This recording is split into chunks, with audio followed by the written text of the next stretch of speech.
For these final two tests, I'm going to be doing it all in one take, and I'm going to be doing it recording with this mic. I'm going to be recording with the mic because there's a decent amount I want to explain, and it wouldn't be a good idea to try and communicate that all through text. But also, it ties into the second reason, the second thing, which is why I'm doing it all in one take. I'm doing this all in one take and with recording my voice, basically to prove that I am doing this for real. And I am not, you know, cheating through hard coding this somehow, because what we're about to test is that you can change the way that a card in the game already works, and that you can create a completely new card by writing new things into the text files. Now, of course, if I don't do this in one take, then for all you know, during the cutaways I might have just, you know, made it so that I might just change the program so that it gives me a card that fits all the things I just wrote down. By doing it all in one take, it makes it clear that that's not what I've done.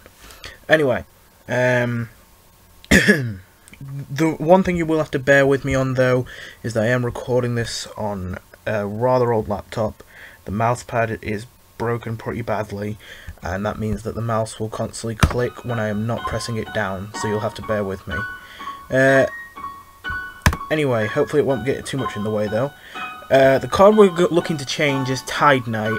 So first of all, I'm just going to play a game until I draw it to show you what it looks like normally. In fact, these cards, if I play this card, it'll draw me a water card, and it's a water card, so this will increase my chances of getting it. Didn't get it. I got another one. Wow, didn't get it. Wow, still didn't get it. That's really unlucky, actually. There are 3 of them in the deck, so the chances of that are actually quite low. Can I just get it, please?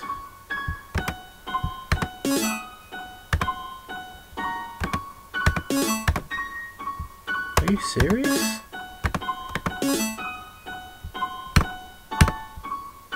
Oh. Okay, so I'm going to do that again so you can actually get a proper look, but the mouse just double clicked when I pressed it once because again the mouse is broken, and the one card that I overdrew there was actually the card I needed to show you. That was really unlucky. Well, anyway, I'll just have to play it again until we get it. Might get it in a starting hand. No, we didn't. Just can't seem to get... Okay. Okay, there we go. There it is. So, as you can see, this is a 2-cost unit, which has 1 attack, 5 health, and self-defense 2. And it's called Tide Knight. So now if we stop this program, and we go into the text files, we can find Tide Knight here. Now if I want to change what Tide Knight is, I simply just have to write what I want. I want a 4-cost unit, I want it to have 3 attack and 6 health. And instead of self-defense 2, let's make it poison 2. And while we're at it, why don't we say that it's not a water soldier anymore, we'll say it's a water elemental now.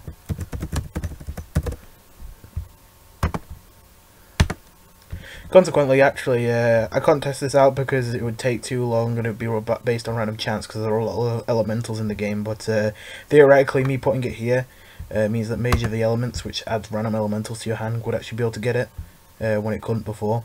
But anyway, so I've saved those changes now, so if I minimize this, it should add the changes to the game. And if I play it now, next time we see Tide Knight, it should have applied the changes. One way we'll know that it has poison and not self-defense is that, as you might, when you play a unit with self-defense, its attack box, which is usually green, will go blue. But when you have to play with a unit with poison, it will go much more yellowy green. Oh, there it is. As you can see, it is now a water elemental. It has 3 attacks, 6 health, it costs 4, and it has poison 2.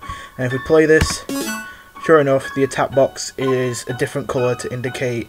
In fact, let me just give you a quick comparison. The attack box is a different colour to indicate that this has poison. So that works. Let's quickly set that back to what it should be.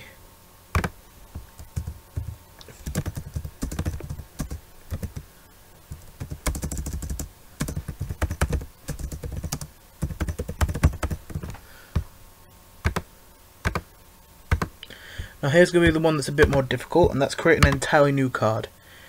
Now, I swear I clicked on the other one. No, that one. There we go. Now here we have some more of the card ideas that I was given for a different faction, the humans. None of the cards in here made it into the game in the end, because there were a lot here and I couldn't make all of them. So what we're going to do is we're going to use this for now as the kind of place where we're going to put our brand new cards. So let's put a brand new card in this slot. Let's say we want a unit. Let's call it Test so it's obvious when we find it that it's the one I created. Let's say it has 6. It costs 6. It has 4 attack and it has 6 health. Now here's the interesting part. Well, you've already seen that we can change health and all that willy-nilly, so this shouldn't be too hard and this shouldn't be too surprising. I haven't showed you yet is that I actually can take any of these abilities that have already been put into the game and put it on that card. In fact, any combination of them. So what I'm going to do is I'm going to take the ability of Stream Speaker, which is simply to heal your leader for 3. Sorry, it's really difficult to highlight and then right-click and then copy-paste without the mouse causing issues. There we go. If I put that there, now it has Stream Speaker's ability, and since that's already coded in the game, it's not going to have any problem with that. It will just see that it has that same ability and run the same code. And as well as that, it isn't just limited to one ability. I can take the ability of Bog Beast, for example, as well, which is if you have an Earth card in your graveyard, gain +1/+1. Gain another +1/+1 if you have a Water card in your graveyard too. And if I put that in there too, that means that that both of those abilities should work. It should use both at once, which there is no card in the game except this one we just created now that does both of those abilities. Anyway, so as well as that, just for extra, we'll say let's give it self-defense 4. No configurability, no remnant ability, and then for its type, we're just going to put special because there are no units with the special type in this game. So like, you know, That's something I just made up on the spot, so it'll be clear that that's something unique. Anyway, now I have created the card, however, we can't use it yet. Well, theoretically we could, but it would require a lot of luck and it won't appear normally. Because the only way you get cards in this game is from your deck, and the only way you can get cards that aren't from your deck is if you get to the bottom of your deck and it's empty, and then the game starts giving you random cards and damaging you every time you try and take a card. I could get it from the random card generation, however, obviously, there are 125 options, because it includes all the cards that didn't end up making it into the game. So that obviously would be a problem. Also, it would take ages to get to the bottom of my deck in the first place. So instead, I've just got a quick bit of code here. I'm going to uncommentate it. This is going to add the card we just created to my hand as soon as the game starts. Now, if I had more time on this project, I could have possibly implemented a system where you build your own decks, and obviously, if you could have built your own decks, then I could have made it so that you could add these new cards you created to your decks already, without having all these having to go into the code. So yep, sure enough, it's right there.